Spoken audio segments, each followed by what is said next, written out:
வணக்கம் நேயர்களே, அர்ப்பணிப்பின் சிகரங்கள் நிகழ்ச்சிக்கு உங்களை அன்போடு வரவேற்கிறோம்.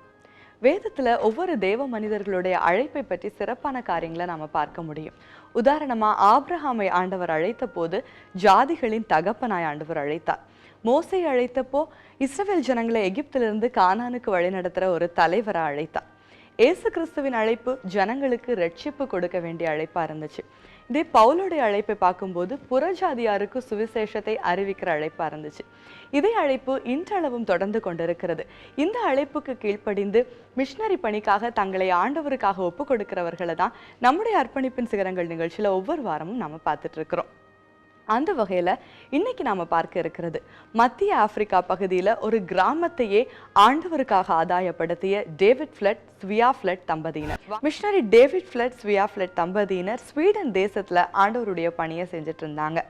1921 ஆண்டு ஆண்டவருடைய அழைப்பு இவங்களுக்கு ஏற்பட்டது. என்ன அப்படின்னா, ஆப்பிரிக்கா கண்டத்தோடைய மைய பகுதியில, அதாவது பெல்ஜியன் காங்கோ அப்படின்ற அழைக்கப்பட்ட பகுதியில ஆண்டவருடைய பணியை செய்யணும் அப்படின்ற ஒரு அழைப்பு இவங்களுக்கு ஏற்பட்டது. அந்த அழைப்புக்கு கீழ்ப்படிந்து இவங்களுக்கு இருந்த 2 வயசு குட்டி பையனோட தம்பதியினரா இந்த பட்டணத்துக்கு வராங்க. வர வழியில ஸ்காட்லாண்ட்லேருந்து எரிக்சன் அப்படின்ற ஒரு தம்பதியினரை பார்க்க வேண்டிய வாய்ப்பு இவங்களுக்கு கிடைச்சிது.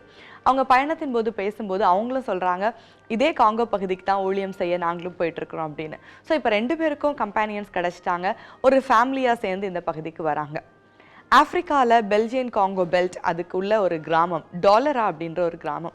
இந்த கிராமத்துக்குள்ள வந்து ஆண்டவருடைய பணியை செய்ய வந்திருக்கிறாங்க அப்படின்னு இவங்களை அறிமுகப்படுத்தினப்போ அங்க இருந்த அந்த வில்லேஜ் சீஃப், அந்த தலைவர் என்ன சொன்னார் அப்படின்னா, நீங்க ஆண்டவருடைய பணியை செய்யலாம், ஆனா இங்க இருக்கிற மக்கள் ஒரு குறிப்பிட்ட கடவுளை தான் வழிபடுவாங்க, அதை நீங்க எந்த விதத்திலையும் தடுக்கக்கூடாது அப்படின்னு சொன்னாங்களாம். ஸோ இது இவங்களுடைய ஊழியத்திற்கு ஒரு மிகப்பெரிய தடையாக இருந்துச்சு. ஆனால் நாளடைவில் அந்த தலைவரே சொல்லிட்டாரு, நாங்கள் ஒரு சில கடவுள்களை வழிபட்டுட்டு வரோம், அதை நாங்கள் விட்டு கொடுக்கவே மாட்டோம். ஸோ நீங்களும் இங்கே இருந்தீங்கன்னா அந்த காட்ஸ் தான் நீங்கள் வழிபட்டாகணும் அப்படின்ற மாதிரி ஒரு கட்டளையை வைக்கிறாங்க. ஸோ இந்த ஃபேமிலிஸ் என்ன பண்ணுறாங்க அப்படின்னா, தொடர்ந்து இந்த இடத்துல இவங்களால இருக்க முடியாது அப்படின்றதுனால இங்கேருந்து ஒரு 1/2 மைல் தூரத்தில் போய் அந்த மலை பகுதியில் நாங்கள் தங்கிக்கிறோம் அப்படின்னு சொன்னாங்களாம். மற்ற ஊர் மக்களோட எந்த விதத்திலையும் பேசுறதுக்கோ பழகிறதுக்கான வாய்ப்பு இவங்களுக்கு கொடுக்கப்படலை. புக்லெட்ஸ் கொடுக்கறது, பைபிள் டிஸ்ட்ரிபியூட் பண்ணுறது, எதற்குமே தடை விதிக்கப்பட்டிருந்தது. இந்த 2 தம்பதியினரும் அங்கே இருக்கிற ஒரு மலையில் ஒரு சின்ன குடிசை அமைத்து வாழ்ந்து கொண்டிருந்தாங்களாம். இப்படி இருக்கிற ஒரு சூழ்நிலையில் அந்த கிராமத்தை சார்ந்த ஒரு சின்ன தம்பி, இவங்களுக்கு முட்டையும் சிக்கனும் கொடுக்கறதுக்காக அந்த தம்பிக்கு மட்டும் பெர்மிஷன் இருந்துச்சு. வாரத்தில் 2 நாள் அந்த தம்பி இந்த தம்பதியினரை வந்து சந்திச்சு அவங்களுக்கு தேவையான சிக்கனையும் எக்ஸையும் கொடுத்துட்டு போவாராம். ஸோ யார்கிட்ட ஊழியத்தை ஆரம்பிக்கிறது அப்படின்னு தேடும்போது யாருமே அவங்களுக்கு கிடைக்காதப்போ டேவிட் ஃபிளட்டோடைய மனைவி அந்த ஸ்வியா ஃபிளட் அவர்கள் இந்த சின்ன பையனுக்கு ஆண்டவரை பற்றி சொல்ல ஆரம்பித்தாங்க. வாரத்தில் 2 நாள் வரும்போது இந்த பையனுக்கு ஆண்டவரை பற்றி சொல்ல அவங்க மிஸ் பண்ணதே கிடையாது. ஆனால் தொடர்ந்து அவங்க ஜெபிச்சுட்டே இருந்தாங்க, எப்படியாவது ஒரு ஸ்பிரிச்சுவல் பிரேக் த்ரூ இந்த வில்லேஜில் ஏற்படாதா, இந்த மக்களோட நாங்களும் பழகி உங்களுக்கு ஆண்டவரை பற்றி சொல்லலாமே அப்படின்னு சொல்லிட்டு. ஆனால் அதற்கான எந்த வாய்ப்புகளுமே ஏற்படவே இல்லை. தொடர்ந்து சில ஆண்டுகள் போகும்போது பயங்கரமான மலேரியா காய்ச்சல் இந்த கிராமம் முழுவதையும் ஆட்டி படைத்தது. அது மட்டும் இல்லாமல் அங்கே இருந்த மக்கள் ஒரு வகையான நாட்டு மருந்துகளை பயன்படுத்தினாங்க. மலையில் வாழ்ந்த இந்த மிஷனரி ஃபேமிலிஸ்க்கு எந்த விதமான மெடிக்கல் சப்போர்ட்டுமே கிடைக்கல. இதில் பயந்த அந்த எரிக்சன் தம்பதியினர் மலையை விட்டு சென்ட்ரல் டவுனில் போயிட்டு நாங்கள் வாழ்கிறோம் அப்படின்னு சொல்லிட்டு இவங்களை விட்டு பிரிஞ்சு அங்கே போயிட்டாங்க. ஆனால் ஸ்வியா ஃபிளட்டும் டேவிட் ஃபிளட்டும் அந்த மலையிலே இருக்க வேண்டிய ஒரு சூழ்நிலை ஏற்பட்டுச்சு. இப்படிப்பட்ட ஒரு சூழ்நிலையில் கிட்டத்தட்ட 1 ஆண்டு இந்த பணிக்கு அப்புறமா ஸ்வியா ஃபிளட் அவர்கள் பிரெக்னெண்ட்டாக இருக்கிறாங்க. எந்த விதமான மருத்துவ வசதிகளும் அங்கே இல்லை, இவங்களை கவனிச்சுக்கிறதுக்கும் அங்கே யாருமே இல்லை. டேவிட் ஃபிளட் தன்னால் முடிந்த வரைக்கும் மனைவிக்கு செய்ய வேண்டிய எல்லா கடமைகளையும் செய்கிறாரு. ஆனால் ஏற்கனவே சொன்ன மாதிரி அங்கே மலேரியா அதிகமாக இருந்ததால் இந்த குழந்தை பேரையும் இவங்களால தாங்கிக் கொள்ள முடியவில்லை. அதோட மலேரியாவை எதிர்க்கிற சக்தியும் இவங்க சரீரத்தில் இல்லை. ஒரு 2ஆவதா ஒரு பெண் குழந்தை பிறந்து 17ஆவது நாள் ஸ்வியா ஃபிளட் அவர்கள் மரித்து போகிறாங்க. தொடர்ந்து டேவிட் ஃபிளட் அவர்கள் இவருடைய வாழ்க்கையில விரக்தியின் உச்சத்துக்கே போயிட்டாரு. கண்டிப்பா இந்த குழந்தைய என்னால் வளர்க்க முடியாது, ஆண்டவர் சொல்லி தான் இந்த இடத்துக்கு நான் வந்தேன், ஆனா ஆண்டவர் எனக்கு இங்க ஆத்துமாக்களே கொடுக்கல, இங்க என்னால் ஊழியமே செய்ய முடியல, நான் என்னுடைய சொந்த தேசமான ஸ்வீடனுக்கே போறேன் அப்படின்னு தன்னுடைய பையனையும் கூட்டிட்டு அந்த குட்டி பாப்பாவோட ஸ்வீடனுக்கு கிளம்புறாரு. போற வழியில இவர் ஒரு விஷயத்த பண்றாரு. என்ன அப்படின்னா, இவங்க கூட ஊழியம் பண்ணிட்டு இருந்த அந்த எரிக்சன் தம்பதியினருக்கு குழந்தைங்க இல்லை. ஸோ இப்போ புதுசா பிறந்திருக்கிற அந்த ஐனா அப்படின்ற அந்த குட்டி பாப்பாவை எரிக்சன் தம்பதியருக்கு கொடுத்துட்டு, இந்த பாப்பாவை நீங்களே வளர்த்துக்கோங்க, நான் என்னுடைய தேசத்துக்கு போறேன் அப்படின்னு சொல்லிட்டு போயிட்டாரு. இப்போ இந்த ஐனா எரிக்சன் தம்பதியினருடைய கட்டுப்பாட்டில் வளர்க்கப்படுறாங்க.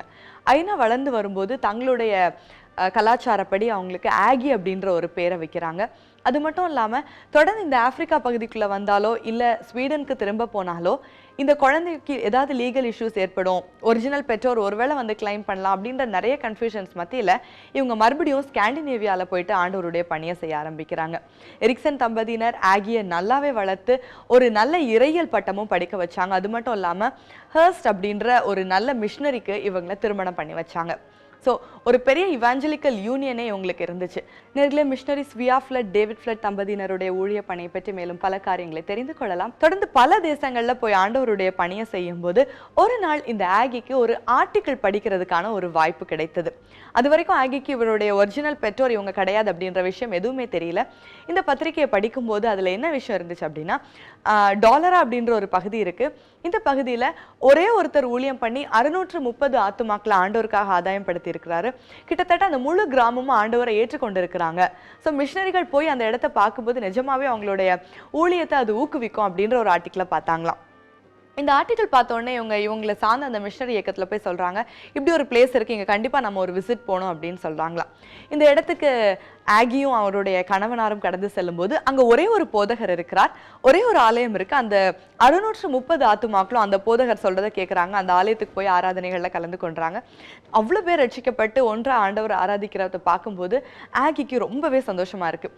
ஆகி சொல்கிறாங்க, இதுக்கு எப்படி காரணம், இந்த இடத்துக்குள்ள யார் வந்து காஸ்பல் சொன்னா, நீங்கள் எப்படி ஆண்டவரை ஏற்றுக்கொண்டீங்கன்னு கேட்கும்போது அந்த ஊழியக்காரர், அந்த பாஸ்டர் வந்து ஒரு கல்லறைக்கு ஆகிய கூட்டிட்டு போனாங்களாம்.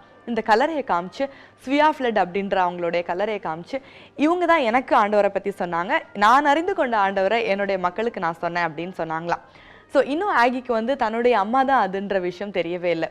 தொடர்ந்து எரிக்சன் தம்பதியினர்கிட்ட, அதாவது இவங்களை வளர்த்த பெற்றோர்கிட்ட வந்து இந்த கதையை சொல்லும்போது இவங்களுடைய பழைய ஹிஸ்டரி தெரிய வருது. இப்போதான் ஆகிக்கு புரிய வருது, ஸ்வியா ஃப்ளட் அவர்கள் ஆகியோட தாயார், இவங்களுடைய தகப்பனார் இன்னும் ஸ்வீடன் தேசத்துல வாழ்ந்துட்டு இருக்கார் அப்படின்னு தெரிய வருது.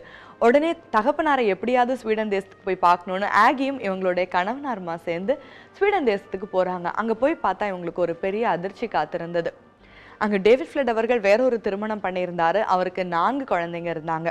ஆனால் அந்த அவருடைய மனைவி கிட்ட போயிட்டு நான் என்னுடைய அப்பாவை பார்க்கணும்னு ஆகி சொன்னப்போ, நீங்கள் தாராளமாக உங்கள் அப்பாவை பார்க்கலாம், ஆனால் எந்த காரணத்தை கொண்டோ கடவுள் அப்படின்ற ஒரு வார்த்தையோ ஆண்டவருடைய வசனத்தையோ மிஷனரி பணி பற்றியோ நீங்கள் அவர்கிட்ட பேசவே கூடாது. அந்த வார்த்தையை கேட்டாலே அவர் ரொம்ப அக்ரெசிவாக மாறிடுறாரு, அவருக்கு கட்டுக்கடங்காத கோபம் வருது, அப்புறம் நம்ம எல்லாரையும் வெறுக்கிறாரு அப்படின்ற கண்டிஷன்ஸ் எல்லாம் சொல்லி அனுப்புகிறாங்க.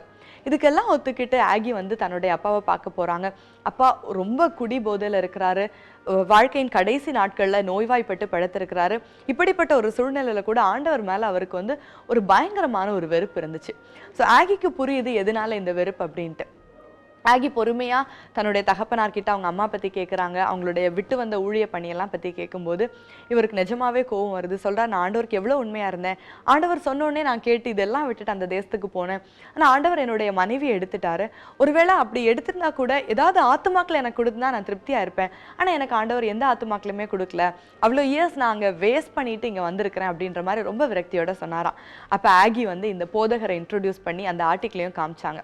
அந்த ஸ்வியா ஃப்ளட் அவர்கள் அந்த எக்ஸோன் சிக்கனும் எடுத்துட்டு வந்து அந்த சின்ன பையனுக்கு சொன்ன காஸ்பல் மூலமா அந்த ஃபுல் வில்லேஜே ஆண்டவருக்காக ஆதாயம் பண்ணப்பட்டிருக்கு அப்படின்னு ஒரு சந்தோஷமான செய்தியை தன்னோட தகப்பனார்கிட்ட சொன்னாங்க. இப்போ டேவிட் ஃப்ளட் அவர்கள் அழைத்த தேவன் எவ்வளவு உண்மை உள்ளவர் அப்படின்றத உணர்ந்து கொண்டாராம். தன்னுடைய 74வது வயதுல இவ்வளோ நாள் இருந்த குடிப்பழக்கம், ஆண்டவரை வெறுத்த வெறுப்பு, மனசுக்குள்ள இருந்த குற்ற உணர்ச்சி, ஆண்டவருக்கு எதிராக இருந்த வைராக்கியம் எல்லாவற்றையும் அன்னைக்கே ஒப்பு கொடுத்து மறுபடியும் ஞானஸ்நானம் எடுத்து ஒரு சில நாட்கள் தன்னுடைய வாழ்க்கையின் இறுதி நாட்கள் ஆண்டவருடைய பணியை செஞ்சு தன்னுடைய 75வது வயதுல இறைவனோடு சேர்ந்தார். நம் ஒவ்வொருவரை குறித்தும் நம் தேவனுக்கு ஒரு அனாதி நோக்கம் உண்டு. நம்மை சிருஷ்டித்தது ஒரு நோக்கத்திற்காக, உருவாக்கியது ஒரு நோக்கத்திற்காக, தெரிந்தெடுத்தது ஒரு நோக்கத்திற்காக, நம்மை அழைத்தது ஒரு பெரிய நோக்கத்திற்காக. அந்த நோக்கத்தை நிறைவேற்றிக் கொடுப்பதும் நிறைவேற்ற நம்மை ஒப்புக்கொடுப்பதும் தான் தேவனுக்கு நாம் செய்ய வேண்டிய பதில் உதவி. 1. ராஜ்யத்தின் காவற்காரர்களாய் நாம் இருக்க வேண்டும். 2. ராஜ்யத்தை கட்டுகிறவர்களாயும் நாம் இருக்க வேண்டும். காவற்காரர்கள் என்று சொல்லும்போது தேசத்தின் பாதுகாப்புக்கு நாம் தான் உத்தரவாதிகள். அழிவு வருவதை அறிந்து ஜனங்களை எச்சரிக்க வேண்டும். சுவிசேஷ எக்காளத்தை ஊதி ஜனங்களை எப்போதும் ஆயத்த நிலையிலேயே வைத்திருக்க வேண்டியது காவல்காரர்களின் வேலை. காவல்காரர்களுக்கு சில தனி பண்புகள் உண்டு. எந்த நிமிடமும் விழிப்பாயிருக்க வேண்டும், ஜாகிரதையாயிருக்க வேண்டும், சுயத்தை வெறுத்து ஆத்தும பாரம் கொண்டிருக்க வேண்டும். இந்த சவாலான பணியை செய்யும் வாஞ்சை இருதயத்தில் இருக்க வேண்டும். வேதத்தின் அடிப்படையில் தேசம் அழிவுக்கு உட்பட்டால் காவல்காரர்களிடத்தில்தான் தேவன் விசாரிக்கிறவராக இருக்கிறார். திறப்பிலே நின்று தேசத்தை பாதுகாக்க காவல்காரர்களாய் நம்முடைய பணியை செய்கிறோமா? எருசலேம் நகரத்துக்குள்ளே செய்யப்படுகிற சகல அருவருப்புகளின் நிமித்தமும் பெருமூச்சு விட்டழுகிற மனுஷனின் நெற்றிகளில் அடையாளம் போடும்படி தேவன் தூதனை அனுப்பினார். இன்று தேசத்திற்காக பரிந்து பேசுகிற அடையாளம் நம்மிடம் இருக்கிறதா? நியாயத்தீர்ப்பின் நாளிலே இந்த அடையாளம் நம்மை குறித்து சாட்சி சொல்லும். ராஜ்யத்தை கட்டும் பணி சவால் நிறைந்த ஒன்று. கேலி கிண்டல், சோர்வுகள், எதிர்ப்புகள், அதைரியப்படுத்தும் வார்த்தைகள் எல்லாவற்றையும் நாம் சந்தித்தேதான் ஆக வேண்டும். நெகேமியாவின் நாட்களில் அலங்கம் கட்டும் போது ஒவ்வொரு நிமிடமும் அவர்களுக்கு எதிர்ப்புகள் வந்தது. ஆனால் அவர்கள் ஒரு கையில் ஆயுதத்தை பிடித்துக்கொண்டு மறு கையால் வேலை செய்தார்கள் என்று வேதம் சொல்லுகிறது. அப்படியென்றால் நாமும் ஒரு பக்கம் ஜபம் என்னும் பலத்த ஆயுதத்தை ஏந்தி மறுபக்கம் சுவிசேஷ வேலையை தீவிரமாய் செய்ய வேண்டும்.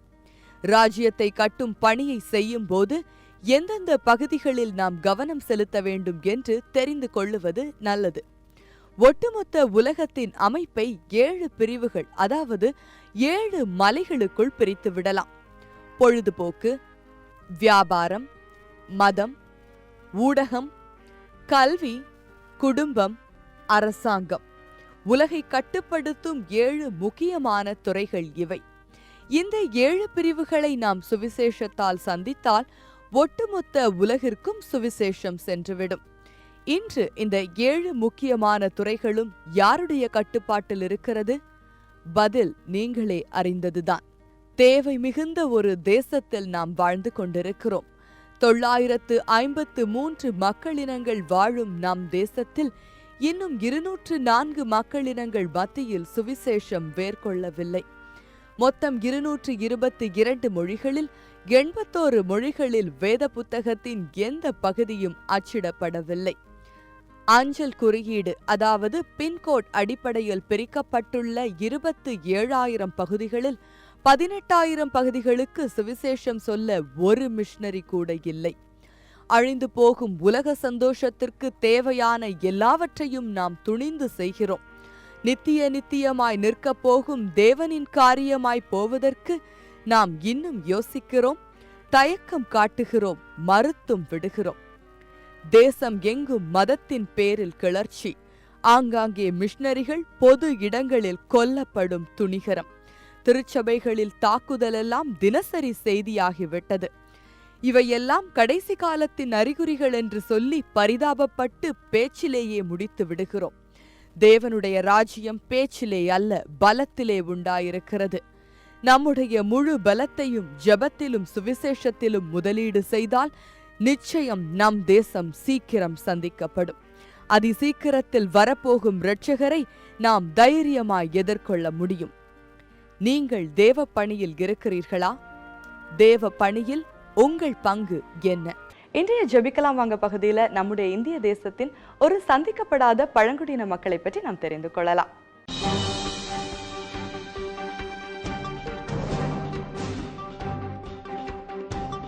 தெற்கு குஜராத்திலும் மகாராஷ்டிரா, தாதாநகர் ஹாவேலி போன்ற பகுதிகளில் வசிக்கும் இவர்கள் குக்னா என்னும் பழங்குடியின மக்கள். இந்திய தேசத்தில் சுமார் 12 லட்சம் குக்னா இன மக்கள் வாழ்கின்றனர். இம்மக்கள் ஆவி வணக்கம் உடையவர்கள். ஆவிகள் பில்லி சூனியத்துக்கு அதிகமாய் பயப்படுவார்கள். வனப்பொருட்கள், வேட்டையாடுதல், மழைக்காலத்தில் விவசாயம் செய்தல் ஆகியவற்றின் வாயிலாக தங்களது வாழ்க்கையை நடத்தி வருகின்றனர்.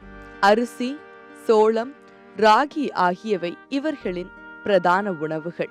குக்னா மக்களிடையே மதுபான பழக்கம் அதிகமாக இருக்கிறது. அது மட்டுமில்லாமல் திருமணம் போன்ற முக்கிய நிகழ்வுகள் இவர்களது மக்கள் இனத்திற்கு உள்ளேயே நடக்கிறது. அழகான கலை பொருட்கள் செய்வதிலும் மர வேலைகள் செய்வதிலும் குக்னா இன மக்கள் கை தேர்ந்தவர்கள். இந்திய தேசத்தின் அனைத்து முக்கிய பண்டிகைகளையும் குக்னா மக்கள் கொண்டாடுகின்றனர். அதோடு அவர்களது குல தெய்வத்தோடு சம்பந்தப்பட்ட கொண்டாட்டங்களும் இவர்களுக்கு உண்டு. அறுவடை பண்டிகை குக்னா மக்கள் மத்தியில் விசேஷம் வாய்ந்தது. புலி போன்ற மிருகங்களையும் குக்னா மக்கள் வணங்கி வருகின்றனர். குக்னா மக்கள் மத்தியில் சுவிசேஷம் வேகமாக பரவிக்கொண்டிருக்கிறது. தற்போதைய கணக்கெடுப்பின்படி கிட்டத்தட்ட 2% குக்னா மக்கள் இயேசு கிறிஸ்துவை அறிந்து ஏற்றுக்கொண்டுள்ளனர். மீதமிருக்கும் 98% குக்னா மக்களின் கண்கள் திறக்கப்பட, ஆவி வணக்கம், பில்லிசூனிய கட்டுகளை விட்டு கிறிஸ்துவின் உண்மை அன்பை புரிந்து கொள்ள குக்னா மக்களுக்காக நாம் ஜெபிக்கலாம். குக்னா மக்களின் பொருளாதார நிலை மேம்படவும், பல திருச்சபைகள் எழும்பவும், திருச்சபையில் ஜெபக்குழுக்கள் உருவாகவும், செய்யப்படும் மிஷனரி ஊழியங்கள் கனி கொடுக்கவும், ஊழியர்களின் பாதுகாப்புக்காகவும், ஒட்டுமொத்த குக்னா மக்களும் ரட்சிப்பின் பேழைக்குள் நுழையவும் இவர்களுக்காக நாம் ஜெபிக்கலாம். என்ன நேயர்களே, இன்றைய அர்ப்பணிப்பின் சிகரங்கள் நிகழ்ச்சியில நாம பார்த்த மிஷனரி டேவிட் ஃபிளட், ஸ்வியா ஃபிளட் தம்பதியினருடைய வாழ்க்கை, அவங்க செய்த தியாகமான ஊழியம் நிச்சயமாவே நம்ம எல்லாருக்கும் பிரயோஜனமா இருந்திருக்கும் அப்படின்னு நாங்க நம்புறோம். டேவிட் ஃபிளட் அவர்கள் அந்த ஊழிய பணியில தன்னுடைய மனைவியை இழந்து விட்டார். வேதம் சொல்லுது, கோதுமை மணியானது நிலத்தில் விழுந்து சாகாவிட்டால் தனித்திருக்கும், செத்ததையானால் அது மிகுந்த பலனை கொடுக்கும். ஸ்வியா ஃபிளட் அவர்கள் கோதுமை மணியை அந்த இடத்துல விழுந்தப்போ ஒரு ஊழியரை ஆண்டவருக்காக ஆதாயப்படுத்தினார். அந்த ஊழியர் மூலமா 630 விசுவாசிகள் இன்றைக்கு அந்த கிராமம் முழுவதும் ஆண்டவருக்காக ஆதாயப்படுத்தப்பட்டிருக்கிறாங்க. தொடர்ந்து ஊழியம் நடைபெறுகிறது. பல திருச்சபைகளும் எழும்பி இருக்கிறது. இதுல இருந்து ஒரு முக்கியமான காரியத்தை நம்ம கற்றுக்கொள்ள முடியும். ஒருவேளை மிஷனரிகள் தோற்று போகலாம், மரித்து போகலாம், ஆனா அந்த மிஷன், அந்த ஊழியம் என்றைக்குமே தோற்று போவதே இல்லை அப்படின்ற ஒரு காரியத்தை நாம கற்றுக்கொள்ள முடிகிறது. நம்முடைய ஊழிய பணியில நமக்கு பல இடர்பாடுகள், தோல்விகள், சோர்வுகள் எல்லாமே வரலாம். ஆனா இவங்களுடைய வாழ்க்கையில இருந்து என்றைக்குமே நாம சோர்ந்து போக வேண்டாம் அப்படின்றத நாம கற்றுக்கொள்கிறோம். கிறிஸ்துவுக்காய் இழந்தோர் யாரும் தரித்திரரானதில்லை. ராஜ்ய மேன்மைக்காய் கஷ்டப்பட்டோர் நஷ்டப்பட்டதில்லை. மற்றொரு சிகரத்தோடு நாங்கள் உங்களை மீண்டும் சந்திக்கிறோம். நன்றி, வணக்கம்.